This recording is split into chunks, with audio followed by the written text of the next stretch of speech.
నా పరువు, నా భర్త పరువు, నా ఇంటి పరువు తీసిన నిన్ను అస్సలు వదలను. వదలను కాక వదలను. ఇంకేం చేస్తా?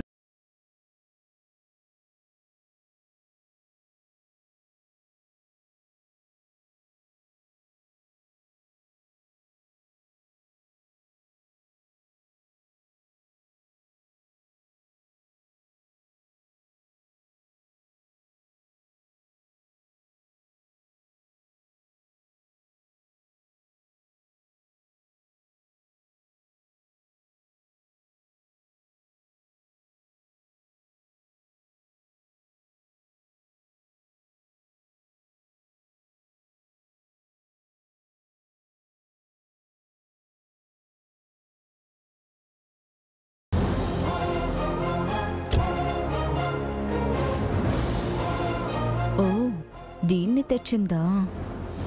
నమస్కారం మేడం. నమస్కారం. నమస్కారం అండి. నా కోసం వెయిట్ చేస్తున్నారా? అత్తయ్య గారు స్టార్ట్ చేయమని చెప్పేశాను కదా. పర్లేదండి, ఇద్దరు ఉంటేనే కదా కార్యక్రమానికి అందం. మరి నన్నెందుకు పిలిచావు? ఇది ఇప్పుడే చిరాకు తెప్పించేస్తుంది. మహిళల కోసం మీరు చేసే కృషి కూడా ఎంతో అభినందనీయం మేడం. మీరు ఆడవారిగా పుట్టడం మా అదృష్టం మేడం. అబ్బా, అక్షరని పొగడ్డానికి ఈ దిక్కుమాల కార్యక్రమం పెట్టినట్టుంది. రండి మేడం, మీ చేతులతో జ్యోతిని వెలిగించి కార్యక్రమాన్ని మొదలు పెడదాం. పదండి, రండి రండి.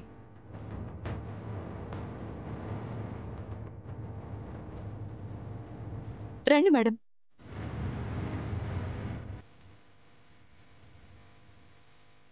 ఒక్క నిమిషం మేడం.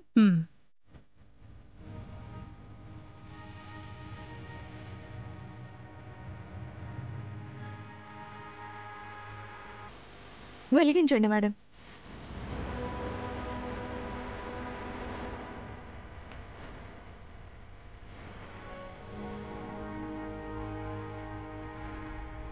ఏంటి మేడం అలా ఉన్నారు? ఏం లేదండి. నేను దయా ఫౌండేషన్ సభ్యురాలనే మేడం. ఏదైనా ఉంటే చెప్పండి. ఆహా, ఏం లేదండి, ఏమీ లేదు.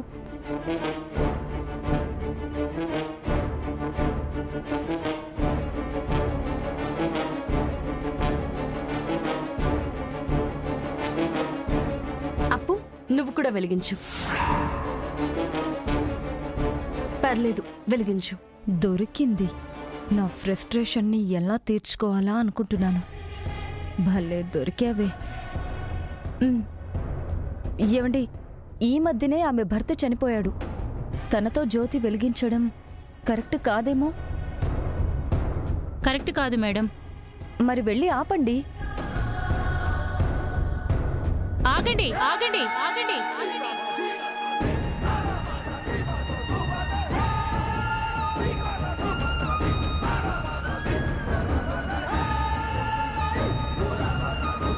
ఏమైంది? ఈ మధ్యనే వాళ్ళ హస్బెండ్ చనిపోయారంట కదా మేడం. ఒక మంచి ఉద్దేశంతో మేము ఈ కార్యక్రమాన్ని చేస్తున్నాం. శుభకార్యం కదా మేడం. వేరే వాళ్ళ చేత వెలిగిస్తే మంచిదని. వాళ్ళన్నది కరెక్టే కదా. అర్థమైందే. ఇది నీ పనా? ఇది మరీ బాగుందత్తయ్యా.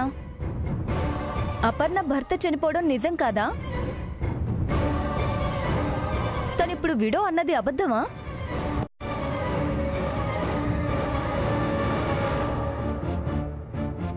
ఆవిడ ఇలాంటి పూజా పునస్కారాలు చేయకూడదు కదా మేడం.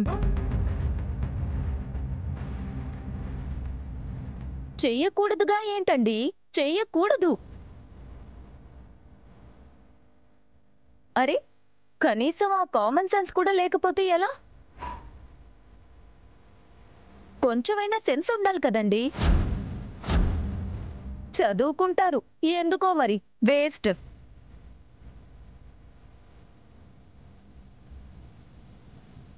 చదువుకున్నా కూడా జ్ఞానం పెరగకుండా అలాగే మూర్ఖంగా ఉన్న వాళ్ళకి ఏం చెప్తాం? మేడం, ఇది కరెక్ట్ అంటారా? సరే, మాట్లాడుకుందాం. ఎవరి కోసం ఈ దయా ఫౌండేషన్ స్థాపించారు? ఎవరి కోసం సాయం చేయాలనుకుంటున్నారు? ఎవరి కోసం అండగా ఉండాలనుకుంటున్నారు? ఆడవాళ్ళ కోసం కాదా? ఆడవాళ్ళ కోసమే. మరి వాళ్ళ కోసమే అయినప్పుడు వాళ్ళే వెలిగిస్తున్నందుకు సంతోషపడాలి, కానీ మరొకటి ఎందుకు తెస్తున్నారు?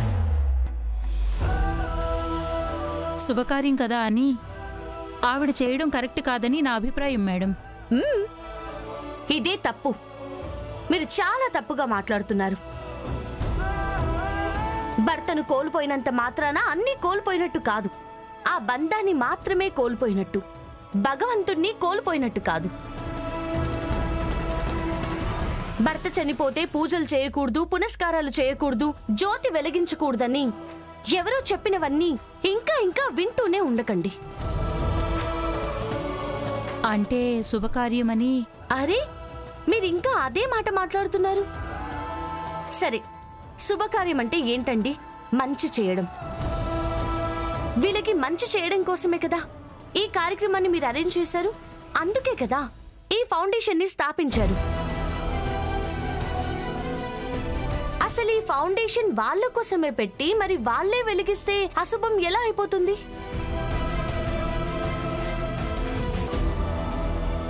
వాళ్ళ కోసమే చేస్తూ వాళ్ళు వెలిగించకూడదా? అన్నీ వదిలేసి వీళ్ళింట్లో కూర్చోవాలా? అలా అనుకుంటే ఏ మహిళ వృద్ధిలోకి రాలేదు. మీకు గుర్తుందో లేదో, కరోనా టైంలో కర్ణాటకలో ఒక కాఫీ షాప్ యజమాని చనిపోతే అప్పటిదాకా నెంబర్ 1గా ఉన్న ఆ కంపెనీ ఒక్కసారిగా పడిపోతే అక్కడున్న ఉద్యోగస్తులు అయోమయంలో పడిపోయి వాళ్ళ ఉద్యోగాలు ఎక్కడ పోతాయని నిరాశతో ఉంటే, అప్పుల్లో కూరుకుపోయిన ఆ కంపెనీని ఆ కాఫీ షాప్ ఓనర్ భార్య తన భుజాన వేసుకొని కష్టపడి ఎంతో మంది జీవితాల్లో జ్యోతిని వెలిగించారు. ఎన్నో కుటుంబాల ఇంట్లో దీపం వెలిగించారు. తన భర్త ఆశయం నెరవేర్చాలని, తన ఉద్యోగస్తులు రోడ్డున పడకూడదని తన సాయశక్తులా శ్రమించి ఆ కంపెనీకి, ఆ ఉద్యోగస్తులకి మహాలక్ష్మిగా నిలిచారు. అది మహిళలకున్న శక్తి. అది స్త్రీ సామర్థ్యం.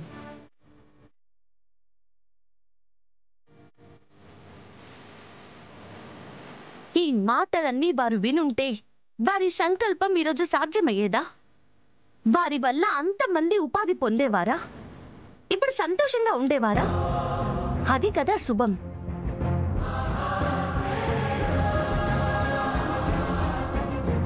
అలా చాలా మంది భర్తని కోల్పోయి కూడా పైకొచ్చిన వాళ్ళున్నారు. మీలాంటి వాళ్ళ వల్ల కొంతమంది ఆగిపోతున్నారు. దీనికి మీరు గర్వపడకూడదు, సిగ్గుపడాలి.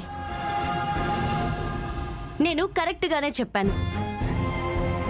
మీలా ఇంకా చాలా మంది ఆలోచిస్తున్నారు కాబట్టే, మహిళలను ఇంకా చులకనగా చూస్తున్నారు కాబట్టే ఈ సమస్య అంతా వస్తుంది. దయచేసి ఆ ఆలోచనలు మార్చుకోండి. మహిళలను గౌరవించండి, వాళ్ళని ప్రేమించండి. తాలికి, మహిళ జీవితానికి ముడి పెట్టకండి. మనిషికి మంచి మనసు ఉండాలి, అది చూపించండి.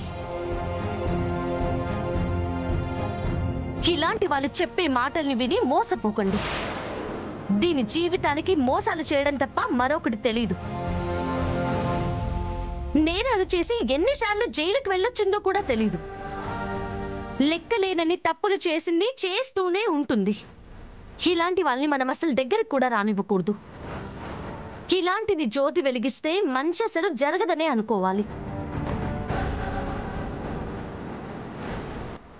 అది తప్ప వేరే వాళ్ళు వెలిగిస్తే అశుభం జరుగుతుందని భావించకూడదు. కరెక్టే మేడం, మీరు చెప్పిందే కరెక్ట్ మేడం.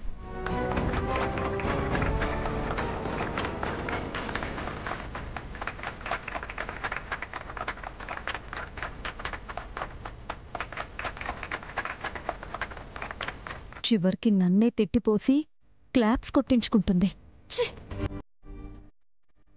క్షమించండి మేడం, నేను తప్పుగా మాట్లాడాను. మీరు మాట్లాడుతుంటే కరెక్టే కదా అనిపించింది. అనిపించడం కాదండి, ఆచరణలో చూపించాలి. అమ్మా, మీరు జ్యోతిని వెలిగించండి.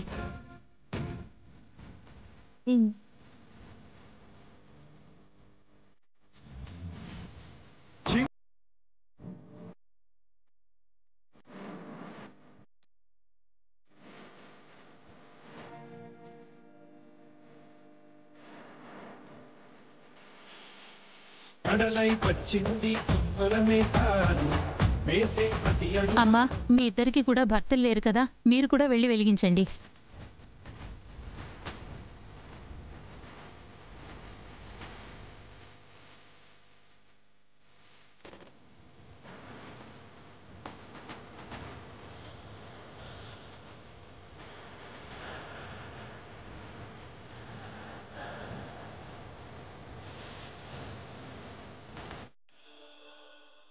మేడం, మీరింక దయచేయండి. మీరందరూ ఉండమన్నా నేనిక్కడుండను.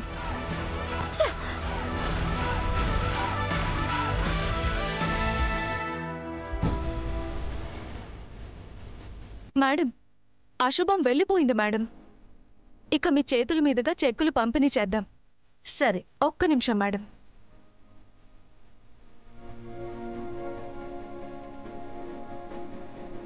మేడం, చెక్కులు పంచండి మేడం.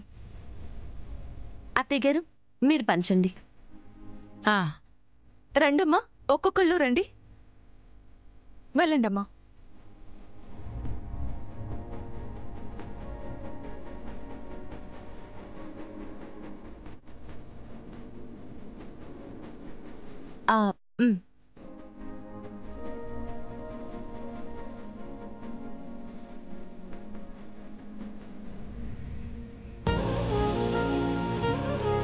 ఆ శృతి వల్ల కొంత ఇబ్బంది కలిగినా ఇలా మా చేతులతో మంచి పని చేయించినందుకు చాలా ఆనందంగా ఉంది.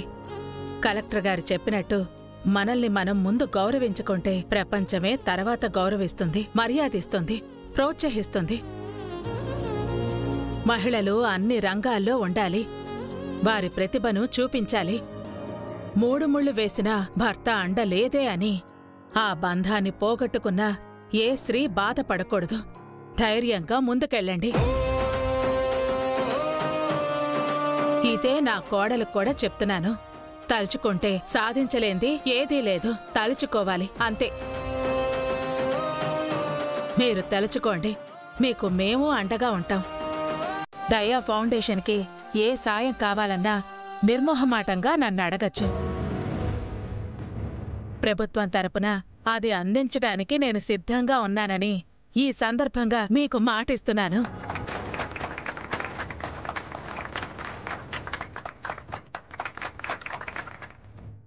ఇలాంటి కార్యక్రమాలు మరెన్నో మనం జరుపుకోవాలి. మరెంతో మందిని మనం ఆదుకోవాలి. మనమున్నామన్న ధైర్యం, భరోసా మనం ఇవ్వాలి. మీరు మా వెంట ఉంటే మేము చెయ్యగలం మేడం. ఉంటానండి. ప్రతి మంచి పనికి నేను వెన్నంటే ఉంటాను. నీతి నిండిన సమాజాన్ని, ఏ కష్టం లేని ఊరిని చూడాలన్నదే నా ఆశ, ఆశయం. ఇక్కడ అదే నా కోరిక. మీ అందరికీ అండగా ఉంటాను.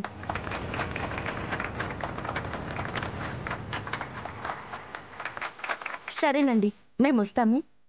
ఈ సంతోషాలే జీవితాంతం ఉండాలి. జై హింద్. వెళ్ళొస్తాం, పదండి.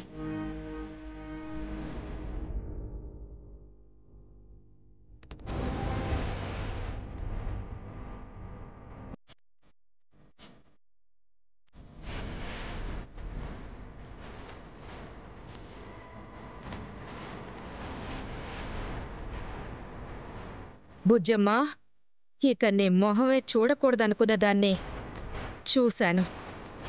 నువ్వు చేసిందే గుర్తుకొస్తోంది. నన్ను, నా కుటుంబాన్ని అంతగా అవమానించిన నిన్ను కూడా అంతకంత అవమానిస్తాను. నేనేంటో నీకు నిరూపిస్తాను. ఇప్పటికే నా కొడుకుని డిప్యూటీ కలెక్టర్ని చేశాను. అలాగే వాడికి గొప్ప సంబంధం తెచ్చి పెళ్లి చేసి నీ మీద నా పగను తీర్చుకోకపోతే నా పేరు రాజ్యమే కాదు.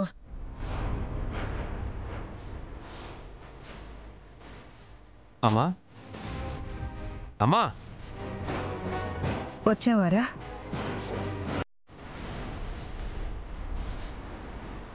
అలా ఉన్నావేంటమ్మా? ఏం లేదురా, పాత జ్ఞాపకాలన్నీ గుర్తుకొచ్చాయి, తట్టుకోలేకపోతున్నాను. బా వదిలేయమ్మా. అది జరగని పని అశ్విన్. నీకు కాకపోతే నాకవుతుందేమో కదా. పాత జ్ఞాపకాలు అంటావు, ఎంత అడిగినా అవేంటో చెప్పవు. ఆ సమయం వచ్చినప్పుడు ఖచ్చితంగా చెప్తాను. నీకు ముందు గొప్ప సంబంధం చూడాలి. నేననుకున్నట్టే పద్ధతిగల అమ్మాయి అయ్యుండాలి. అన్ని హోదాల్లో నీకు సమానంగా ఉన్న పెద్ద కుటుంబం అయి ఉండాలి, బాగా ఆస్తులుండాలి, నీకు నచ్చాలి, అంతే కదా? అంతేరా. నీకైనా అలాంటి క్వాలిటీస్తో ఉన్న అమ్మాయి కనిపిస్తే నీకు నచ్చితే నాకు చెప్పు, మాట్లాడి వెంటనే చేసేస్తా. అమ్మా, దేనికైనా టైం రావాలమ్మా. తొందరపడితే అవ్వదు. ఆ టైం వచ్చినప్పుడు నువ్వు ఆగమన్నా ఆగదు. కరెక్టే అనుకో. అదే అనుకో. కనీసం నేను పోయేలోపే. అమ్మా, నువ్వు పోవు, నా పిల్లల్ని ఎత్తుకుంటావు, వాళ్ళ పిల్లల్ని ఆడిస్తావు. చాలా. నా పెళ్లి గురించి టెన్షన్ పడకు, కూల్. నేను ఫ్రెష్ అయ్యి వస్తా, భోంచేద్దాం.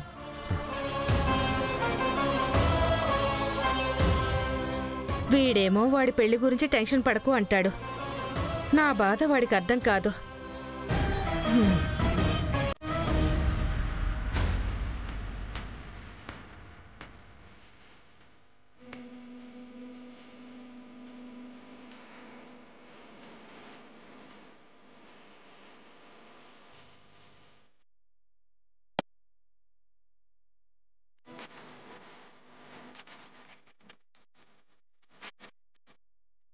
ఇంకా చాలు పెద్దమ్మా. ఏంటి చిన్ని, బుజ్జితో పోటీగా తినలేవా నువ్వు? తింటా. అయితే తిను. అబ్బా ఇంకా చాలమ్మా. ఏంటి బుజ్జి, చిన్నే గెలిచేస్తుంది, మరి పర్లేదా? అబ్బా ఇదే ఇద్దరికి చెప్పి మొత్తం తినిపించేస్తున్నా అమ్మా. మరి తినాలి, స్ట్రాంగ్ గా ఉండరా? ఉంటాం. అయితే తినండి. వీళ్ళకి నువ్వే కరెక్ట్ అమ్మా. నేను తినిపిస్తుంటే తినడానికి నన్ను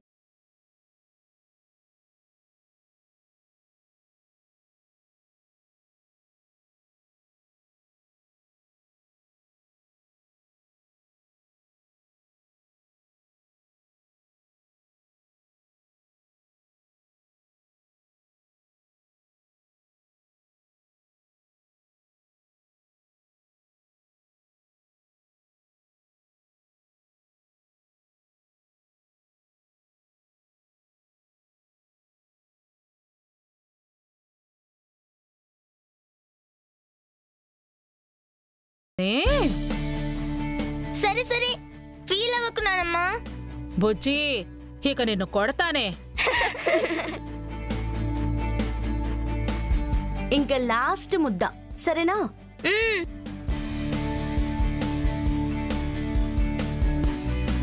అయిపోయింది. సార్.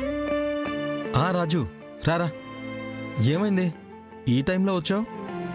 అది నీకు స్టాఫ్కి డబ్బులు నేను పంపించానుగా, రాలేదా? వచ్చాయి సార్. రాజేష్ సార్ చనిపోయి రెస్టారెంట్ తెరవకపోయినా మీరు మా అందరికీ డబ్బులు ఇస్తూనే ఉన్నారు. పని చేయకుండా తీసుకోవడం మాకే ఇబ్బందిగా ఉంది సార్.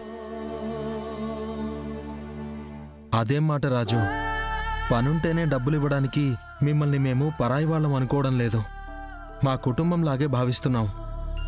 తీసుకోవడానికి మీకు ఇబ్బంది ఏంట్రా? అది కాదు సార్, ఎంతైనా పని చేయకుండా. ఇప్పుడేంటి రాజు, రెస్టారెంట్ క్లోజ్గా ఉందనే కదా. మంచి రోజు చూసి మళ్ళీ స్టార్ట్ చేయాలనే మేము ఆగాము. రేపే ఎలాగో మంచి రోజు కాబట్టి రేపటి నుంచి తిరిగి ఓపెన్ అవుతుంది. అవునా మేడం? అవునరా, ఇక రెస్టారెంట్ని అపర్నే చూసుకుంటుంది. హ్యాపీ న్యూస్ చెప్పారు మేడం. వెళ్ళి అందరికీ చెప్పు, రేపు వస్తాం. అలాగే సార్, వస్తాను మేడం. మమ్మీ, పెద్దమ్మతో ఆఫీస్లో, ఇక్కడ రెస్టారెంట్లో రెండు చేస్తావా? మీ పెద్దమ్మ ఒక్కతి ఎన్ని చేయట్లేదు. నేను తనని ఇన్స్పిరేషన్గా తీసుకున్నదాన్ని. రెండు చేయలేనా? ఖచ్చితంగా చేస్తాను. That is my sister. నీకు మేము కూడా అండగా ఉంటాం. No problem. రేపు మన రెస్టారెంట్ని తిరిగి ప్రారంభిస్తున్నాం. రాజేష్ డ్రీమ్కి రేపే నాంది పలుకుదాం.